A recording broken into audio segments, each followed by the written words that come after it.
नमस्कार, मैं हूं अभिषेक जोशी और आप देख रहे हैं डिफेंस सूत्र। आज के एपिसोड में हम चर्चा करेंगे 4 बेहद महत्वपूर्ण खबरों पर जो भारतीय रक्षा प्रणाली और उसकी ताकत को नया आयाम दे रही है। आइए सरल भाषा में रक्षा से जुड़ी इन अहम खबरों को समझते हैं और यह भी जानने की कोशिश करते हैं कि ये घटनाएं कैसे एक दूसरे से जुड़ी हैं। ये आपको ये समझने में मदद करेगा कि जो हो रहा है वो क्यों हो रहा है, ताकि आप खुद से सभी डॉट्स को कनेक्ट कर पाएं। तो पहली खबर है ब्रह्मोस एनजी मिसाइल का डिजाइन पूरा होने को लेकर ब्रह्मोस एयरोस्पेस ने अपनी नई पीढ़ी के BrahMos NG next generation missile का डिजाइन सफलतापूर्वक कर लिया है। यह मिसाइल अपने पुराने संस्करण से हल्की और अधिक कम्पैक्ट है। इसकी लंबाई 9 मीटर से घटाकर 6 मीटर कर दी गई है और इसका वजन अब सिर्फ 1.5 टन है। यह बदलाव इसे तेजस जैसे हल्के लड़ाकू विमानों और छोटे नौसैनिक जहाजों पर तैनात करने के लिए आदर्श बनाता है। इसमें स्टेल्थ तकनीक का इस्तेमाल किया गया है जो इसे दुश्मन के रडारों से छुपने में सक्षम बनाती है। साथ ही इसमें उन्नत गाइडेंस सिस्टम है जिससे यह मिसाइल दुश्मन के ठिकाने को सटीकता से निशाना बना सकती है। इसे ऐसा समझिए जैसे आप अपने भारी बैकपैक को हल्का कर दें और उसमें जीपीएस जैसी सुविधाओं और तकनीकें जोड़ दें ताकि आप तेजी से अपने लक्ष्य तक पहुंच सके। ब्रह्मोस एनजी का विकास भारत रूस के संयुक्त प्रयास का परिणाम है। इसका उद्देश्य भारतीय सेना की मारक क्षमता को बढ़ाना है।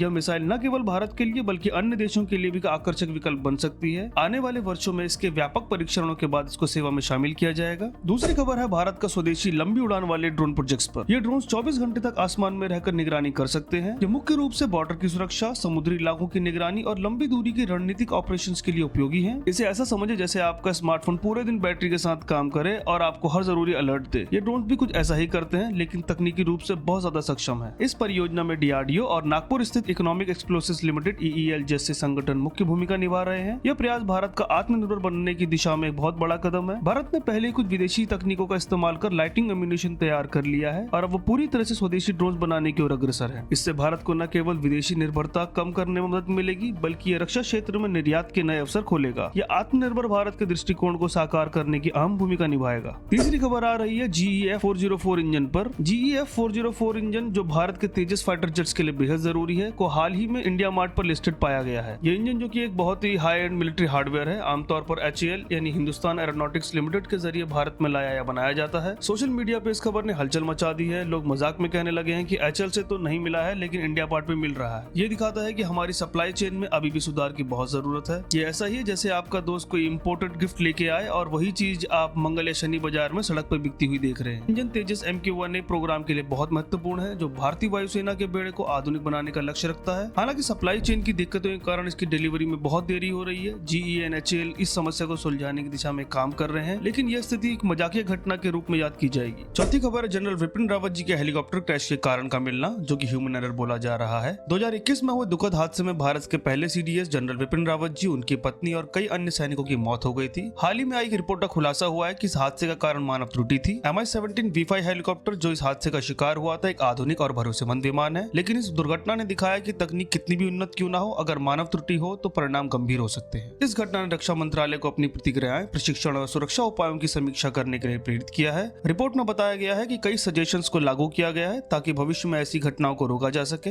यह घटना हमें याद दिलाती है कि सुरक्षा में छोटी से छोटी गलती भी बड़ी दुर्घटनाओं का कारण बन सकती है। CDS जनरल विपिन रावत जी का जाना देश के लिए बड़ी क्षति थी। उत्तराखंड से आने वाले इस महान जनरल ने अपनी ईमानदारी और नेतृत्व से दिखाया कि थल, वायु और नौसेना किस तरह बेहतर समन्वय करके कार्य कर सकती है। मुझे आज भी याद है जब उनका हेलीकॉप्टर तमिलनाडु के जंगलों में दुर्घटनाग्रस्त हुआ था तब स्थानीय लोगों ने वीर वड़क्कम कहते हुए उन्हें श्रद्धांजलि दी थी। ये उनके कार्यों और नैतिक मूल्यों को सम्मान देने का एक सजीव उदाहरण है। इन चारों खबरों से एक बात स्पष्ट है कि भारत अपनी रक्षा प्रणाली को मजबूत बनाने के लिए तेजी से कदम उठा रहा है। ब्रह्मोस एनजी मिसाइल न केवल एक तकनीकी चमत्कार है बल्कि ये हमारी सेनाओं के लिए गेम चेंजर साबित होगी। मेल ड्रोन से आत्मनिर्भरता की दिशा में बड़े कदम उठाए जा रहे हैं जो हमें विदेशी निर्भरता से मुक्त करेगा। GE इंजन की घटना ने हमारी सप्लाई चेन की चुनौतियों को उजागर किया है लेकिन यह भी दिखाया है कि हल्के फुल्के अंदाज में गंभीर मुद्दों पर चर्चा की जा सकती है। और अंत में CDS जनरल विपिन रावत जी की दुखद घटना ने हमें सिखाया है कि हर स्तर पर सुरक्षा को प्राथमिकता दी जानी चाहिए। उम्मीद है आप भी समझ गए होंगे कि हमारे डिफेंस सिस्टम में क्या क्या नया होने वाला है। अगर आपको ये जानकारी पसंद आई तो हमारे चैनल डिफेंस सूत्र को लाइक, सब्सक्राइब और कमेंट जरूर करें। मैं सभी दर्शकों को जवाब देता हूँ, इसलिए किसी भी जानकारी या सुझाव के लिए मुझे बेझिझक संपर्क कर सकते हैं। मैं हूँ अभिषेक जोशी। जल्द आऊंगा कुछ और रोचक डिफेंस अपडेट्स के साथ। तब तक के लिए नमस्कार।